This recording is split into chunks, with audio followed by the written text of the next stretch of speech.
10 years ago, my ex-husband, Greg, hurled cruel words that still linger in my mind. Women her age have more to offer. Talking to an older woman like you is just embarrassing. Marrying Greg was a mistake I deeply regret. If I could rewind time, I'd make different choices. I'm Zoe, 47 years old. At 32, I married Greg, who was 5 years younger. Our paths first crossed at the hospital where I worked as a nurse, and he was a newly minted medical intern. Despite our differences in age and career, his eagerness to learn from me and his youthful sincerity drew me in. What started as professional exchanges soon evolved into something more.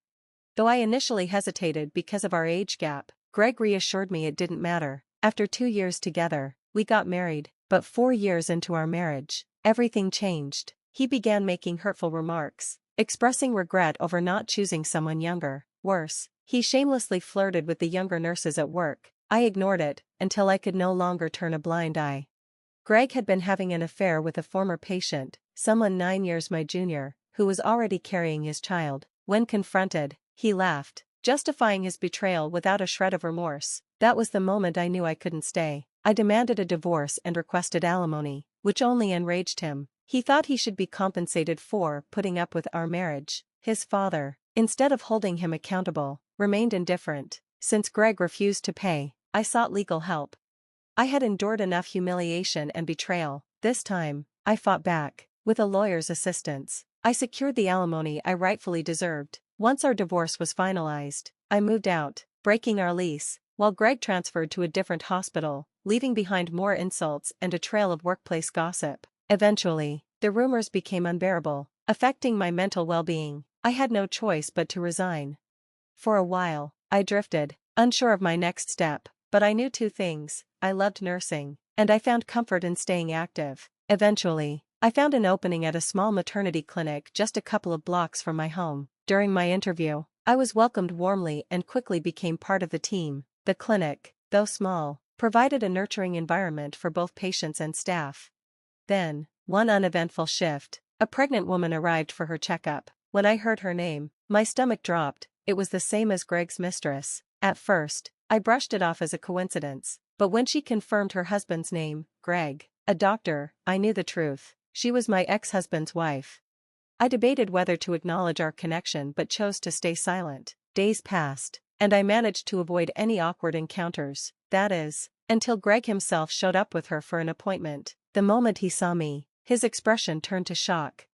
"What the hell are you doing here?" he snapped. His wife's eyes darted between us, realization dawning. "Wait, is she? Are you here to harass us?" I was stunned. I tried to explain that I had been working at the clinic long before I knew they were patients, but Greg wasn't interested in the truth. Instead, he accused me of stalking them, stirring up trouble. His words, despite being unfounded, earned me wary glances from those around us. His wife, playing into his narrative, feigned distress, as if I posed a danger to her and the baby. The attending physician quickly intervened, asking me to step out to calm the situation. Though I understood their need to prioritize the patient, the humiliation cut deep. The last thing I wanted was to be in this situation, misunderstood, judged, and unwelcome. Word of my past divorce spread quickly, and whispers followed me wherever I went. Greg's wife made it a point to make me uncomfortable, openly speaking ill of me. Though I knew I had done nothing wrong, I dreaded the months ahead. With her pregnancy still far from term, I questioned whether I could endure the hostility. Despite my fondness for the clinic, I ultimately decided to resign. My supervisor didn't seem surprised. If anything, she looked relieved. That realization stung. Exhausted and disheartened, I lacked the motivation to look for another hospital job. Instead, I returned to my parents' home, where they welcomed me without question. Though they didn't say much, their quiet support meant everything. But as weeks passed, I felt restless, ashamed of doing nothing while relying on them. Eventually, I took a part-time job at a local grocery store. It was my first time working outside of healthcare, and surprisingly, it felt liberating. As much as I had loved nursing, the immense responsibility of caring for patients had weighed on me. Stepping away gave me a much-needed breather. 2 years later, I was still living with my parents when the grocery store offered me a full-time position. It felt good to be recognized for my hard work, so I accepted without hesitation. Over time, I received a few matchmaking proposals, but I turned them all down. I had no interest in marriage at 44. However, one proposal lingered in my mind. My manager insisted that the man in question was also divorced. Understanding my reservations, after much reluctance, I agreed to meet him. When I arrived at the restaurant, my date was already there. The moment he saw me, he shot up so suddenly that his chair crashed to the floor, his face flushed with embarrassment, and despite myself, I chuckled. It was like something out of a novel. I am Quinton, he stammered. Thank you for coming. Smiling, I responded, nice to meet you, I'm Zoe. His nervousness was oddly endearing, and conversation flowed with ease. Quinton admitted that he had visited our store during a business trip and had been drawn to me at first sight. He later discovered that his university senior, who happened to be my department manager, could arrange an introduction. I'm looking for something serious, he admitted, sincerity in his gaze. I had come prepared to turn him down, but for some reason, I found myself wanting to see him again. After 8 months of dating, we decided to get married. My parents, seeing how kind and considerate Quinton was, fully supported our union. Our life together was peaceful and fulfilling. Since we were both older, we hadn't planned on having children, but at 47, my health took an unexpected turn. I wasn't feeling sick, I was pregnant. The thought had never even crossed my mind, especially at my age. I certainly didn't expect my discomfort to be morning sickness, and judging by Quinton's reaction, I suspect he hadn't either. I think I'm pregnant, I told him. He smiled, completely missing the point. That's great. Who's pregnant? Do I know her? I chuckled and pointed at myself. Yeah, I'd say you know her pretty well. Quinton blinked, then stared at my belly, still processing my words. Huh? Wait, you mean you're pregnant? I nodded. His eyes widened in disbelief before he suddenly scooped me into a hug. Really? We're going to be parents? That's amazing. It felt surreal. I can hardly believe it. It's like a miracle, I whispered. Even though I never once considered not having the baby, I couldn't deny that my age made me nervous. When I visited the hospital, even the doctors asked, "So, what's your plan?" I was well aware of the risks that came with pregnancy at this stage in life, not just for me but for the baby too. I knew people would question whether we'd even be around by the time our child turned 18. The uncertainty scared me, but one thing was certain, I couldn't bear the thought of ending a life that had already begun. What are you talking about? Quinton said, his voice unwavering. Of course, we're having this baby. His immediate response made me feel at ease. I could tell he truly meant it.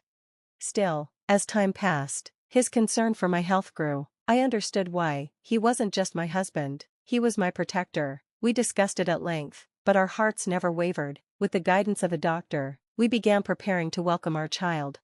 Our families were shocked at first, but their worry soon turned into excitement. Given my age, we decided I should give birth at a well-equipped hospital with experienced specialists. The obstetrician in charge was kind and reassuring, which helped ease my worries. Then, during a routine checkup, something unexpected happened.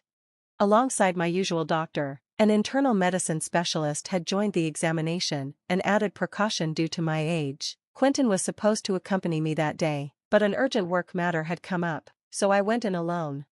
The moment I stepped into the room, I froze.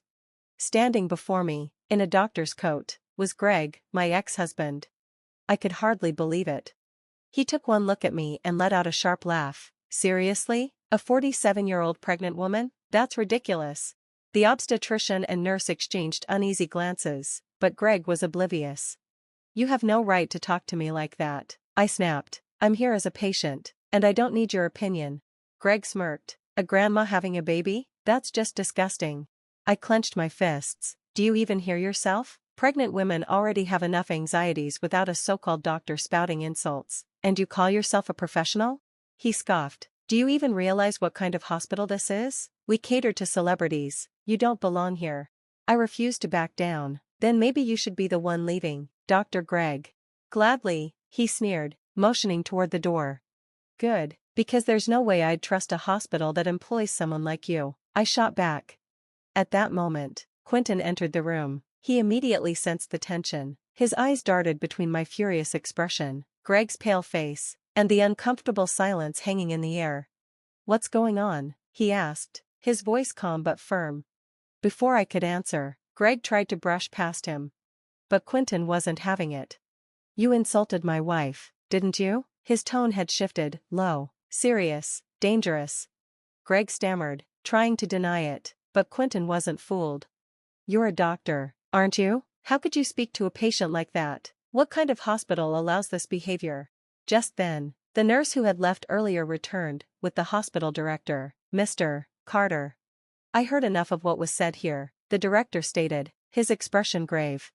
Quinton turned to him. I trusted this hospital because my father recommended it. I didn't realize you had doctors like this working here. I must have made a mistake choosing this place. The director sighed. No, you didn't. Greg isn't one of our doctors. Both Quinton and I blinked in surprise. I just fired him, the director continued. I only hired him as a favor to an old friend. I had no idea he was this kind of person. He won't be stepping foot in this hospital again. Greg turned pale. Wait, what? You heard me. Get out, Mr. Carter ordered. The obstetrician took Greg by the arm and escorted him out into the hallway. Once he was gone, the director turned back to us with a deep bow. I sincerely apologize for this incident. Quinton's anger hadn't fully subsided. Be honest with me. Did you only fire him because my father donates to this hospital? If not, would you have let him get away with it? The director shook his head. No, Greg had only been here for a week. His father and I were college classmates, and he convinced me to give Greg a chance. But after today, I see I made a huge mistake. Quinton and I exchanged glances. Despite everything, this hospital wasn't at fault, Greg was. And I still trusted my obstetrician. If Greg is gone, I'd like to stay here for my delivery, I decided. Quinton agreed. A few days later, I received an unexpected call. It was Greg.